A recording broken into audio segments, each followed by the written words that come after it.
Howdy folks, Hellcrix here, and welcome to episode 69, Thoughts from the Inner Sphere, as your mercenary commanders. Alright, it's the year 3039. We moved into a new book. Alright, it's a new year and a new book.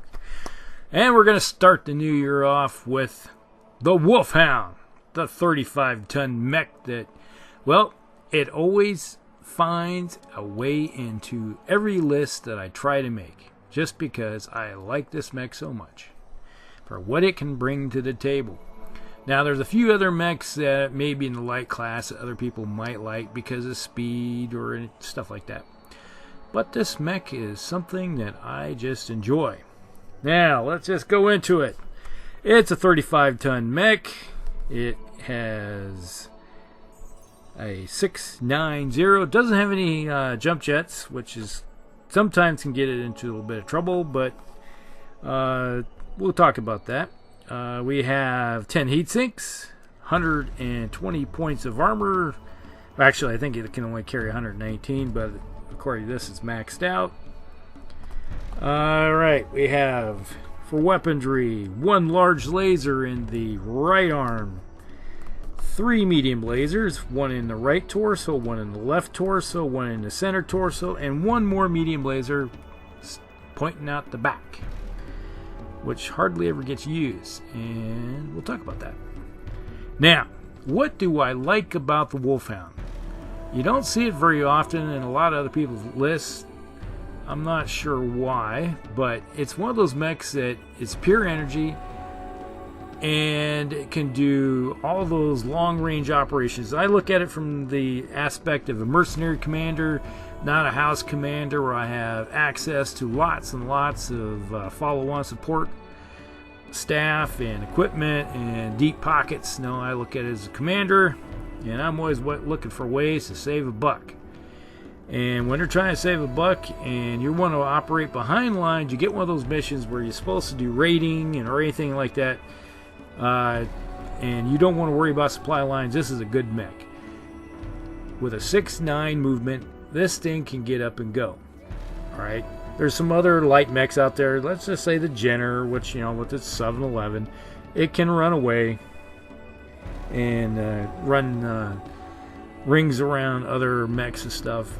But those mechs have a tendency, well, they're missing some important things like armor at the expense of that speed. This thing is maxed out. This is a little slugfest mech, and its whole job is just to go out there and punch face. Now, you have the Panther, which is, you know, the same kind of class, but with that PPC, but that has its also the SRM, but it's only a 464, so it's a little slower. So this mech can get it out and about, move a little faster. I like to use this thing as a flanker or an interdiction type mech. You get any type of light mechs that try to get close to this thing is not afraid to go up and just punch them, kick them, hunt them down. It has the armor to last a few more turns than most light mechs can. And a lot of people, oh, it's a light mech, and they see it coming. If they don't know anything about this mech, they have a tendency to overlook it and think of other light mechs that are not heavily armed or armored. And this thing is. This thing is a little slugger. So that's how I like to use it. And with a large laser, yeah, you only have a 15 hex or 15-inch range with this thing, typically. But with the speed, you can get in and look around, trying to find those little flanks, get in those holes, looking downrange. The typical thing that I keep telling you is, like, you always have to think about this game as kind of like a big chess set. And you're always looking 2-3 turns up ahead. It's like, all right, where I need to be. And this thing works perfectly that way. It's just like, all right, I want to be over in this wooded hex. Okay, this guy's probably going to try to flank and get to here. I'm going to move over to here and try to cut them off and prevent them from getting around my flank. And if they have a light mech that's trying to get into my flank, this thing, I'm going to put it in its face. All right. I'm going to hit it with all these energy weapons that I have. I'm going to fire that large laser or the 3 medium lasers. All right, this thing can run. It has, with those 10 heat sinks, it can run and fire that large laser, not worry about any heat. Or it get in close and fire the 3 medium lasers and run. That's 11. It can do that for 4 turns without any detriment. It's that when you start getting into the extra turn there where you might have to shut down 1 medium laser to cool off a little bit, that's not a problem. Then you can go right back to it for a few more turns and keep that up. And I tell you, there isn't too many light mechs out there that can handle getting hit with 2, 3 medium lasers 2, 3, 4 turns and not suddenly finding themselves with no armor at all, or legs and arms and center torsos are gone. Well, this mech can handle it. You know, they can keep going on and taking a few more hits there. And basically, you got a left arm that's kind of, I use it as a blade of armor. It's, you know, you got the torsos that have mostly act like a blade of armor, where it just works its way. And then, okay, if someone tries to get behind it, yeah, it does have that medium laser, it can shoot behind it. Or I just usually torso twist and just shoot it with the large laser behind me anyway. So that isn't usually a problem about someone trying to get behind the flank of this thing.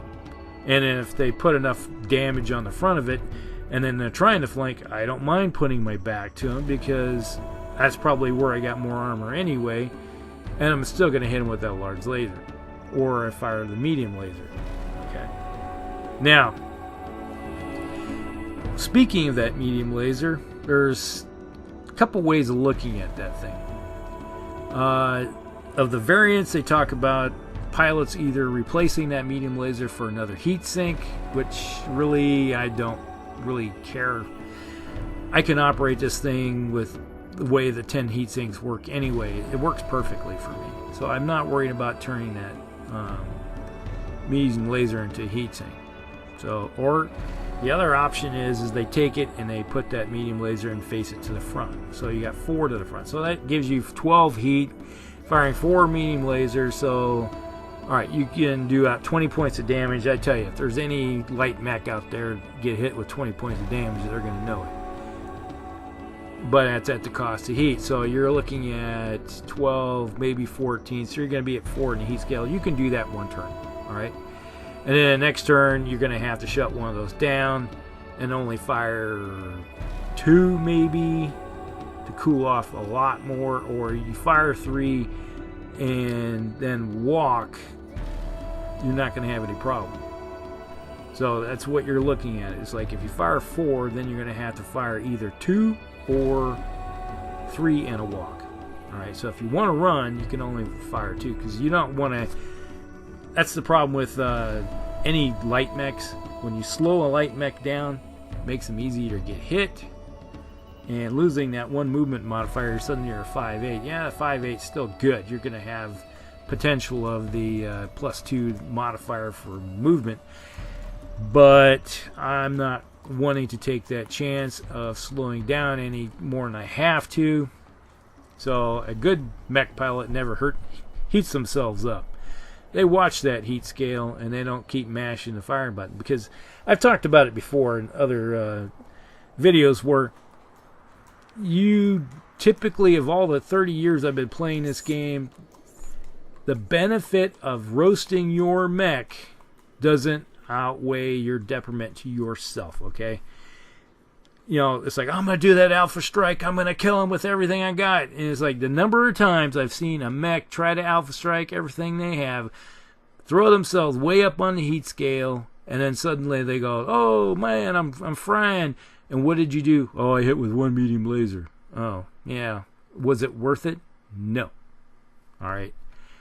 So suddenly you have all these minuses to hit. You got these minuses to your movement. And suddenly you're just a slow little mech out there. And everybody just goes, well, looky there. Oh, he only has a +1 modifier to hit him. Or I can have the +1 modifier to hit this large mech over here. I'm going to crush and take 1 mech completely out of the game. plain and simple. All right.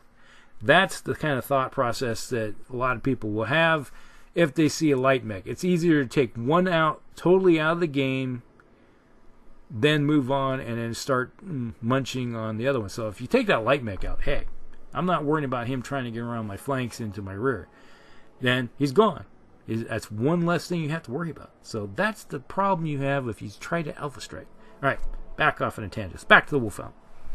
Now, the Wolfhound, what I like to do with this thing, this may sound radical, taking one medium laser off the back that's shooting to the rear and give myself 2 jump jets.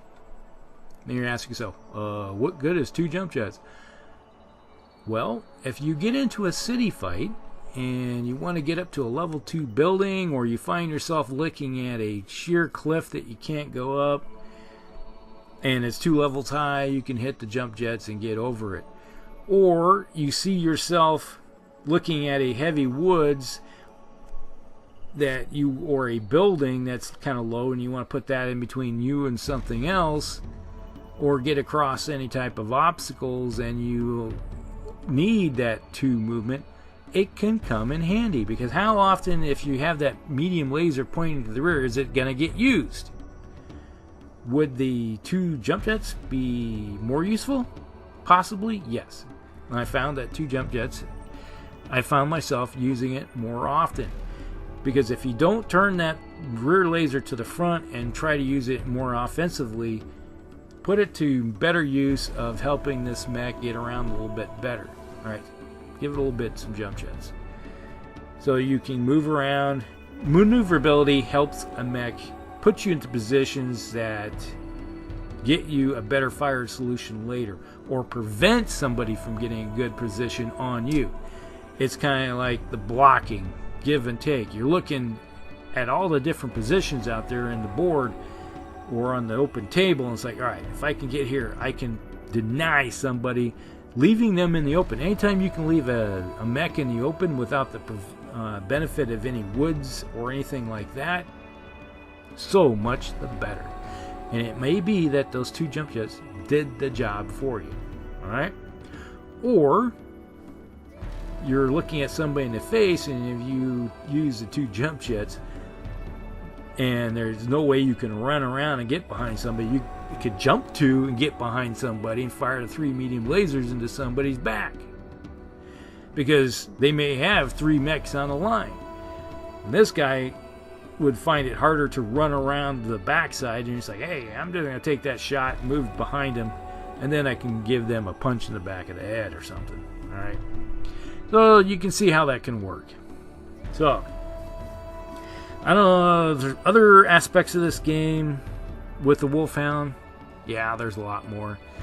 Hard to put them all in words and everything, but it is one of those mechs that I just love to use. Now, if you look here at the pictures here of the mechs going by, you have the one it's actually in wolf, clan wolf colors. So if you know what that means, you're seeing a Wolfhound in clan wolf. Put it down below if you know whose mech that is. Yeah, that's his mech. That's the great mystery. So I'll leave it with this one. This is the first mech of the year. I plan on going through the 39 book. We're going to start moving into mechs. We're going to have vehicles this year as we go through everything. So if you're listening all the way to the end back here, you're going to start seeing more of the most common vehicles in the game. We're going to have we have a handful here in the first part of the year. We're going to be looking at some of the typical 3039 books, the new tech ones that came out. And then we're going to look at some Star League mechs. I did delve into a few Star League mechs before, but we're going to get a few more in this year also.